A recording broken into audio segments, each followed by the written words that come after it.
श्रीराम समर्थ.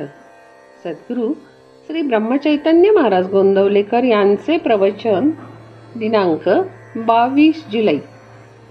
गुरु आपल्याला अंतिम सुख दाखवितात. एक लहान मुलगा एका विहिरीजवळ उभा होता.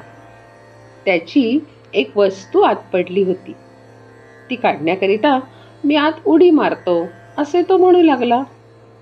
त्यावेळी तिथे होता तो एक मनुष्य म्हणाला, तू असे करू नकोस, आत पडून बुडून जाशील.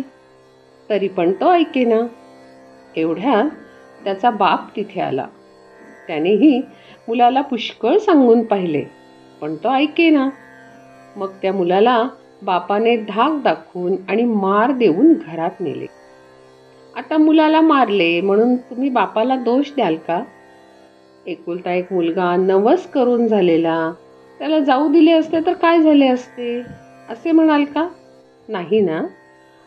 तर मग गुरु तरी काय करीत असतो? आपण विषय मागत असतो आणि ते दिले तर आपण त्यात बुडून मरू हे त्याला माहीत असते. म्हणूनच तो आपल्याला त्यातून वाचविण्यासाठी 4 गोष्टी सांगून पाहतो. आपण तेही न ऐकले तर तो आपत्ती वगैरे आणून धाक दाखवितो. आपण त्याबद्दल रडत असलो तरी तो आपल्याला त्यातून वर ओढीतच असतो. आपण तर चांगले शिकले सवरलेले, त्या मुलाप्रमाणे अज्ञान नसून चांगले वयस्कर, तरी सुद्धा आपल्याला विषयात उडी घ्यावीशी वाटते. गुरुने सांगितले लग्न करू नकोस, तर आपण लग्न कधी होईल म्हणून त्याच्या पाठीस लागत असतो. आणि शेवटी तर गुरुला समजतच नाही असे म्हणण्यापर्यंत आपली मजल जाते. सध्या दिसते तेच सुख आपण खरे असे मानित असतो, पण अंतिम सुख काय हे गुरुला कळत असते. म्हणून तो सध्या दिसणाऱ्या सुखापासून आपल्याला परावृत्त करीत असतो. तेव्हा आपण गुरुवचनावर विश्वास ठेवून त्याच्या आज्ञेप्रमाणे वागणे हे श्रेयस्कर आहे. तो जे साधन सांगेल तेच करीत राहावे, म्हणजे आपल्याला अंतिम सुखाचा लाभ होईल. गुरु आज्ञा करतो म्हणजे काय करतो? तर आपले मन जिथे गुंतले असेल तिथून त्याला काढण्याचा तो प्रयत्न करतो.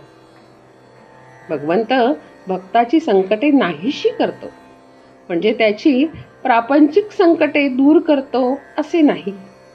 ती काय सहज दूर करता येतात, पण भक्ताला समाधानात ठेवून संकटे सहन करण्याची शक्ती भगवंत देतो. भक्ताला तो नेहमी स्मरणात ठेवतो.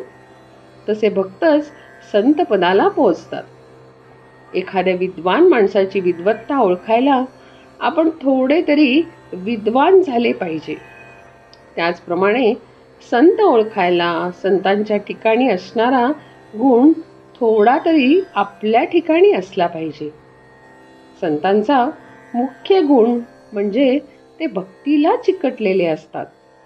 सत्पुरुषांचे बाहेरून वागण्याचे प्रकार त्या त्या देश कालामनाप्रमाणे निरनिराळे असतात, पण आतले भगवंताचे प्रेम मात्र सर्वांचे एकच असते.